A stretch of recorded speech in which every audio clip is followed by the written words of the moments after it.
Hey guys, so I've got here the Sony MDR 1000X noise cancelling headphones. Now, these are reputed to be some of the best noise cancellers that you can buy right now. Way up there with even the BOSE QC35s. Now I'm sure you're quite curious to find out how does it compare with the BOSE. But before we get to that, let's talk about some of its key features. Overall, the 1000X is very sturdy. It's got a thick headband and a sturdy construction. As you can see, it's pretty flexible, so it's able to fit most head sizes. Now these are a pair of wireless headphones and they connect to your mobile device using Bluetooth.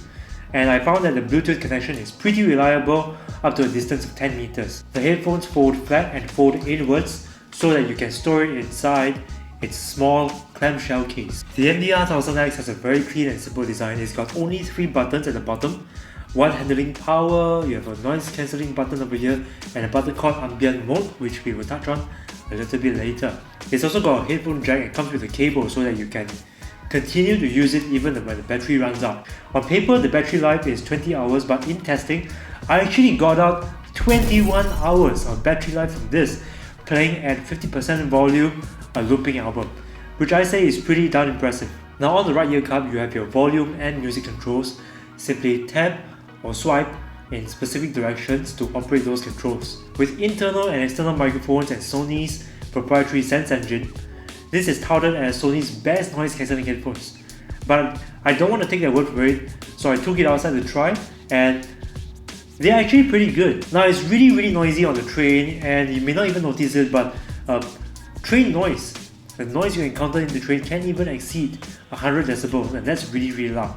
As a result, you normally have to raise the volume of the music to try and beat that noise, but these headphones really did a very good job bringing all of that noise down so that I could really hear my music without raising the volume. I only played my music at like 50%, and that was actually quite loud enough. The 1000X did a very good job cancelling out human voice as well. This means that it's good enough for you to use in the office, to get rid of that annoying office chatter so that you can focus on your work. Now in the event that someone's talking to you and you want to hear them without taking off the headphones, simply place your right hand on the right ear cup to activate quick attention mode. Now quick attention mode simply brings down the volume level of your music while letting your friend's voice through so they can hear your friend. Now in the event that you want to continue listening to your music but still hear more of your surroundings, simply press this button over here to activate ambient sound mode. So in these modes, Sony has pretty much built an all-rounder able to adapt to different noisy situations. Now finally, the 1000X is able to optimize its sound according to the unique profile of your head. But even after that, does it actually sound good?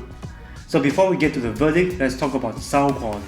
Now these headphones sound pretty good. The 1000X has pretty good bass extension, bass attack, clean and clear highs, and also a very relaxed mid-range.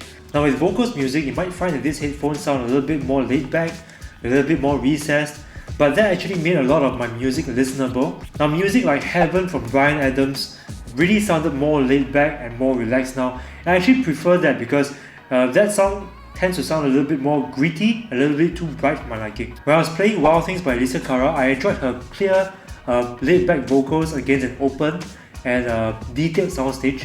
And the bass extension as well was very well done. However, I did notice that the high frequency notes sounded a little bit rolled off. As a result, the 1000X will sound good for pop music, R&B, classical music, and even jazz music. Now comparing this with the BOSE QC35s, the 1000X places more emphasis on bass performance, whereas the BOSE QC35 places more emphasis on the mid-range performance with more forward vocals that sounded a lot more clear, a lot more rich. Okay, so it sounds great overall, it's got really good noise cancelling and the battery life is amazing, but is this a perfect pair of headphones?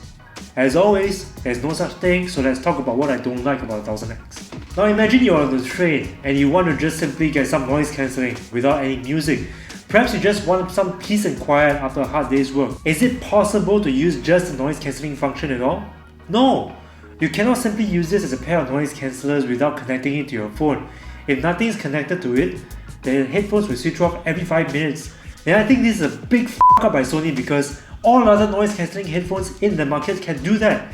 You can just simply switch it on and use it as noise canceller. And seriously, if they don't rectify this, a lot of people are going to buy the QC35s instead. And that sucks because this is really a good pair of headphones. So having said all that, here's my verdict. At $599, the Sony MDR 1000X is dollar for dollar one of the best noise cancellers you can buy right now.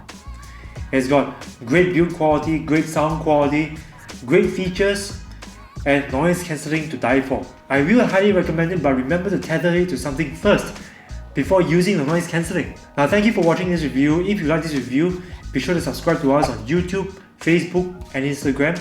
And by the way, we have a store now featuring some really awesome products from some awesome brands like these.